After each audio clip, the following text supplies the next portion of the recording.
అప్పుల బాధలు వెంటాడుతున్నాయా? అయితే 6 JVR వారి జాతిరత్నాలు ధరించండి. రైట్, బ్రేకింగ్ న్యూస్ చూస్తున్నాం మనం టీవీ స్క్రీన్ పై. హైదరాబాద్లో సంచలనం రేపిన ఘటనలో జూబ్లీహిల్స్ పోలీస్ స్టేషన్ సిఐ శ్రీనివాసరెడ్డిపై తీవ్ర ఆరోపణలు వెలుగులోకి వచ్చాయి. ఒక వివాహిత చేసిన ఫిర్యాదు నేపథ్యంలో Hyderabad city police commissioner Sajjanar సిఐని సస్పెండ్ చేశారు. సో ఆ బాధితులతో ఈ సిఐ మాట్లాడిన ఆడియో ఇప్పుడు తెగ వైరల్ అవుతుంది. ఒక్కసారి హలో. ఒక విషయం చెప్తా, వింటా అంటే ఒక నిమిషం. చెప్పు. ఆ ఫోటోలు ఎడంటాడు ఇచ్చేసినావు, ఓకే? ఉమ్, దాంట్లో నేను ఒక్కనేం లేను, ఉమ్. ఓకే? అది చూసుకో జాగ్రత్త, ఏంటి? అది చూసుకో జాగ్రత్తగా, ఓకే? అవునా? ఆడపిల్లవు కదా. ఓ, ఈరోజు ఆడపిల్లని గుర్తుకొచ్చినానా? రోడ్డు మీద కొట్టినప్పుడు రాలే? మీ ఇంట్లో బట్టలు ఇప్పి కొట్టినప్పుడు గుర్తు రాలేదా? హ్మ్. హా? ఎవరిని కొట్టిరో ఎవరు లిఫ్ట్ ఏం లిఫ్ట్ చేసిరు లో బట్టలు ఇప్పి కుట్టినప్పుడు గుర్తు రాలేదా అదే ఆడపిల్లని? చెప్తున్నా. ఆడపిల్ల డ్రెస్ చింపి కుట్టినప్పుడు గుర్తు రాలేదా? ఈ బుద్ధి గుర్తుకొచ్చిన నా ఆడపిల్లనని? హా? నా జీవితం బొగ్గుపాలు చేసి ఈ బుద్ధి ఆడపిల్లనని గుర్తుకొచ్చినానా? రోడ్డు మీద పెట్టినవే నన్ను తెచ్చి అన్యాయం చేసి పెట్టారే. ఇంకేం ఎవరు ఎవరిని చేసేస్తారు? ఎవరిని రోడ్డున పెట్టారు? మీరు పెట్టారు. మీరు నా జీవితాన్ని నాశనం చేసి రోడ్డు మీద పెట్టావు. ఇక చూసుకుందాంలే. నాకు పోతే పోనీ, నా పరువు ఏమవుతుంది? పరువు పోతే పోనీ. ఇన్ని రోజులు అదే కదా నువ్వు అన్నావు. నువ్వు పిరుక్కోపో, నువ్వేం పిక్కుంటావు పిక్కోపో, ఏం చేస్తావు నే- చేసుకోపో అన్నావు కదా. నేను నీకు పోనీలో మంచిగా వదిలే. సరే, ఓకే ఫైన్, ఓకే ఏదైతే అదోని పానాలు పోతాయి అంతే కదా. నో ప్రాబ్లం, చలో. ఆ. సో బాధితురాలి ఆరోపణలపై డీజీపీ సివి ఆనంద్ ఆదేశాల మేరకు ఒక ఉన్నత స్థాయి విచారణ కూడా స్టార్ట్ అయింది. సో బాధితురాలి ఫిర్యాదు మేరకు కేసు నమోదు చేసుకున్న పోలీసులు దర్యాప్తు చేపట్టారు. ఇప్పటికే సిఐ శ్రీనివాసరెడ్డిని కూడా అతన్ని సస్పెండ్ చేయడం జరిగింది. సో ఇలాంటి నేపథ్యంలో అతను మాట్లాడిన మాటలు నిజంగా ఎంత దారుణంగా ఉన్నాయంటే, ఒకటి కాదు రెండు కాదు, ఆ అమ్మాయిని ఎంత హింసించాడో ఆ బాధితురాలు చెప్తున్న బాధలో మనకి అర్థమవుతున్న విషయం. సో ఇప్పటికే ఈ సిఐ శ్రీనివాసరెడ్డి ఫోన్ కూడా లాక్కోవడం జరిగింది. అండ్ దానికి సంబంధించి ఏదైతే ఎఫ్ఎస్ఎల్ ల్యాబ్కి పంపించారు, తన ఫోన్ ఏదైతే కొన్ని ఆధారాలని ఆ బాధితురాలు సమర్పించిందో పోలీసులకి, సో వాటి త్రూగా ఫస్ట్ ఇన్వెస్టిగేషన్ చేస్తారు. అండ్ ఇప్పటికే సిఐ శ్రీనివాసరెడ్డిని సస్పెండ్ చేశారు కాబట్టి మరికొద్ది రోజుల్లో మేబీ అంతా అనుకుంటే అసలు ఆల్రెడీ విచారణ కమిటీ కూడా ట్రాన్స్పరెంట్గా ఎంక్వైరీ చేస్తుంది కాబట్టి సో మరికొద్ది గంటల్లో కూడా అతనికి విచారణకి పిలిచే అవకాశం ఉంది. సో ఆ అమ్మాయి పదే పదే చెప్తుంది, లిఫ్ట్లో నా బట్టలు విప్పాడు, ఎంత గలీజ్గా ప్రవర్తించాడు, ఆల్రెడీ నేను సిఐ శ్రీనివాసరెడ్డి వల్ల ప్రెగ్నెంట్ కూడా అయ్యాను, తర్వాత చాలా బలవంతంగా ఆ ప్రెగ్నెన్సీని కూడా అబార్ట్ చేయించాడు అని చెప్పి ఆవిడ బాధ చెప్తున్న నేపథ్యం. యాక్చువల్గా ఈ బాధితురాలు అమీన్పూర్లో ఇతను అక్కడ వర్క్ చేస్తున్నప్పుడు అక్కడికి తన భర్తతో ఇబ్బంది అయ్యి అక్కడికి వెళ్ళడం జరిగింది.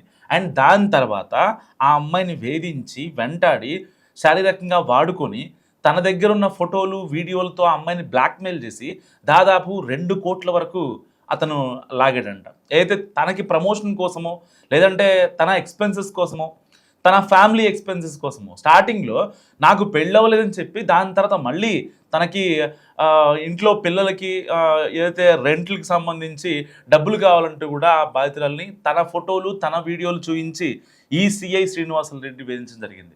సరిగ్గా ఒక కేసు విషయంలో ఆ అమ్మాయి ఫిర్యాదు చేసిన వెళ్ళిన సమయంలో సిఐ తనపై లైంగిక దాడికి పాల్పడ్డాడని పేర్కొంది.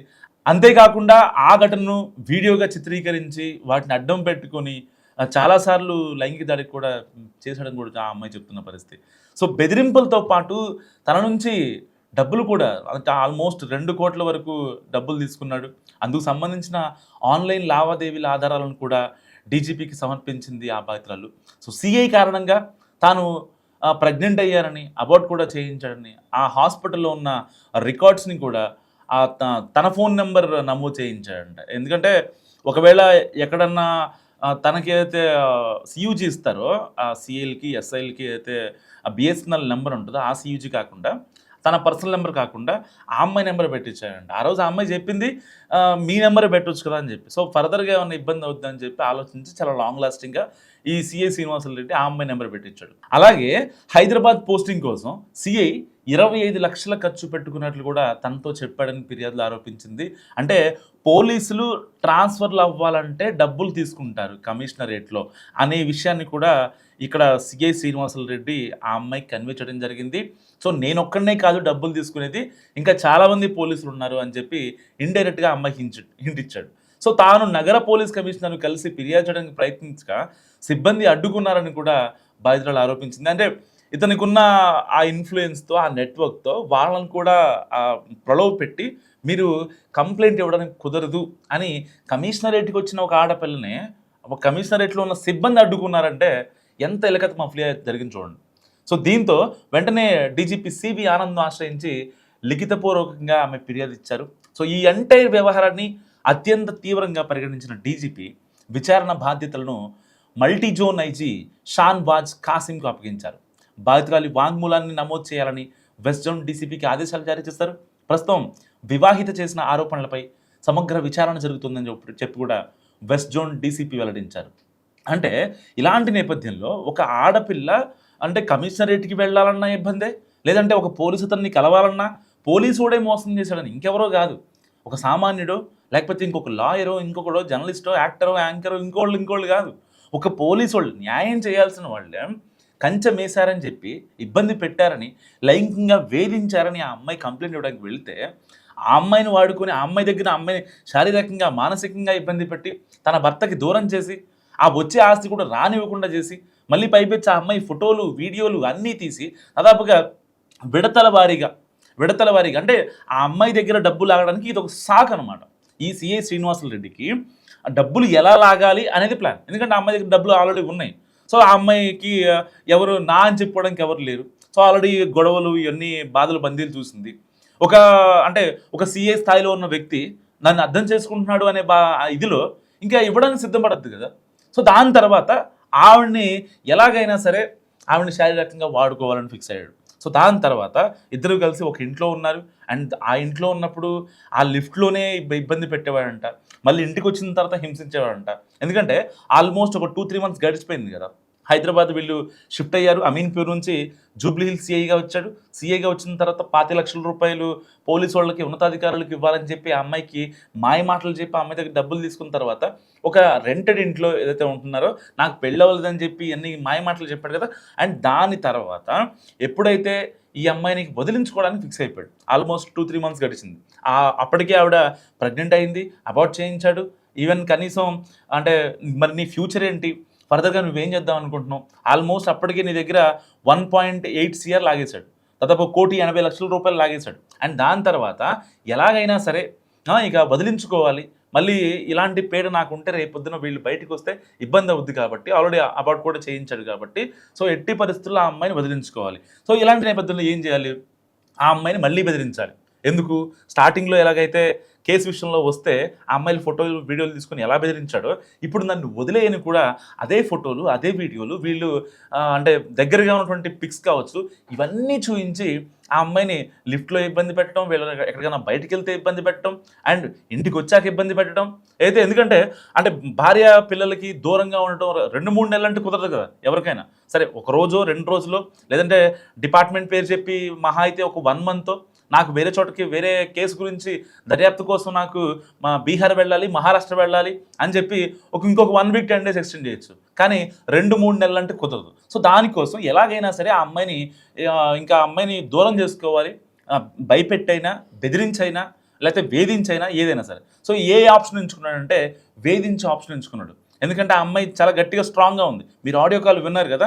సో ఆ దాంట్లో ఆవిడ చెప్పేది ఒకటే, నా ప్రాణం పోయినా సరే నేను ఎట్టి పరిస్థితుల్లో నేను నిజాల్ని మొత్తాన్ని బయట పెడతా, నాకు ఎలాంటి ఇబ్బంది లేదు, అంతా కోల్పోయా, నాకంటూ మిగిలింది ఏమీ లేదు. సో నువ్వు చేసిన అరాచకం వల్ల నేను ఇబ్బంది పడ్డా, ఒక మహిళ ఇబ్బంది పడింది. సో ఫర్దర్గా ఇంకొక మహిళ ఇబ్బంది పడకూడదు, దానికోసం నేను నా ప్రాణాలు పోయినా పర్లేదు, నేను మాత్రం నిజాలని బయట పెడతా అని చెప్పి ఆ ఆడియో కాల్లో చాలా క్రిస్టల్ క్లియర్గా ఆ బాధితురాలు ఈ సిఐ శ్రీనివాస్ రెడ్డితో మాట్లాడడం జరిగింది. సరే, ఇలాంటి నేపథ్యంలో 1 కాదు 2 కాదు చాలా ఎలిగేషన్స్, అంటే గతంలో కూడా సిఐ శ్రీనివాస్ రెడ్డి మీద ఇలాంటి ఎలిగేషన్స్ ఉన్నాయని చెప్పుకుంటున్న పరిస్థితి. సో మరి ఇలాంటి నేపథ్యంలో అసలు సిఐ శ్రీనివాస్ రెడ్డిని మళ్ళీ విధుల్లోకి తీసుకోవాలా వద్దా? ఎందుకంటే ఇలాంటి గంజాయి మొక్కలు, తులసి వనంలో గంజాయి మొక్క అంటారు కదా, అలాంటి వ్యక్తి సిఐ శ్రీనివాసరెడ్డి. అతనితో మాట్లాడిన, ఆవిడతో మాట్లాడిన కాల్ కావచ్చు, లేకపోతే తన చార్ట్స్ని ఇప్పటికీ ఇంకా పోలీసులు అంటే ఒక ట్రాన్స్పరెంట్ ఎంక్వైరీ ప్రకారం ఛార్జ్ షీట్ అయితే కోర్టుకు సమర్పించాలి కాబట్టి ఒక ప్రాపర్ ఎంక్వైరీ చేశారు, ఒక సిఐ స్థాయి అధికారి కాబట్టి. సో అంత గమ్మున అంటే తనని వెంటనే అరెస్ట్ చేయడం ఇలాంటివి జరగవు. సో కొంచెం వాళ్ళకి టైం ఇస్తారు. టైం ఇచ్చిన తర్వాత వాళ్ళ స్టేట్మెంట్ కూడా రికార్డ్ చేసిన తర్వాత మరి ఈ లోపల సిఐ శ్రీనివాసరెడ్డి అజ్ఞాతంలోకి వెళ్ళిపోతాడా, లేదంటే ఎటన్నా పరారీలో ఉంటాడా, లేదంటే పోలీసులకి ఎంక్వైరీకి అతను సపోర్ట్ చేస్తాడా అన్న విషయం మరి కాసేపట్లో తేలాల్సి ఉంది. సో ఇప్పటికే వెస్ట్ జోన్ డీసీపీ అఫీషియల్స్ అయితే దీని ఒక అంటే చాలా ఇదిగా తీసుకున్నారు ఈ కేసుని. ఎందుకంటే ఒక మహిళ సాక్షాత్తు కమిషనరేట్ మెట్లెక్కి ఒక సిఐ వేధించాడని చెప్పి మళ్ళీ ఆ కమిషనరేట్లో కంప్లైంట్ చేస్తానంటే అక్కడున్న సిబ్బంది కూడా వద్దు, నువ్వు కంప్లైంట్ ఇవ్వడానికి కుదరదు అని చెప్పి వీళ్ళు కరాఖండిగా మాట్లాడిన మాటలు కావచ్చు. అండ్ అయితే 25 లక్షల రూపాయలు ఏదైతే అమీన్పూర్ నుంచి జూబ్లీ హిల్స్ ఏగా ట్రాన్స్ఫర్ అవ్వడం కోసం 25 లక్షల రూపాయలు తీసుకున్నారు అని నేను ఇవ్వాలి పోలీస్ ఉన్నతాధికారులకి అని చెప్పిన ఆ మాటలు కావచ్చు, దానికి సంబంధించిన పర్ఫెక్ట్ స్క్రీన్ షాట్స్ కావచ్చు, ఆడియో కాల్స్ కావచ్చు, అవన్నీ కూడా ఆ బాధితుల దగ్గర ఉన్నాయి. సో అబార్ట్ చేయించిన ఆధారాలు అండ్ తనని మానసికంగా శారీరకంగా ఇబ్బంది పెట్టిన ఆధారాలు, ఇతనితో కాల్స్ మాట్లాడినవి, వాళ్ళ భార్య పిల్లలు లేరని చెప్పింది, అండ్ డబ్బులు లాగిన స్క్రీన్ షాట్స్ కావచ్చు, ఆ ఫోన్పే ట్రాన్సాక్షన్స్ కావచ్చు, గూగుల్ పే ట్రాన్సాక్షన్స్, ఇవన్నీ చాలా సాలిడ్ ఎవిడెన్సెస్ ఉన్నాయి. మరి ఇలాంటి నేపథ్యంలో నిజంగా ఇలాంటి వాళ్ళని ఏం చేయాలి? మస్ట్గా కామెంట్ చేయండి.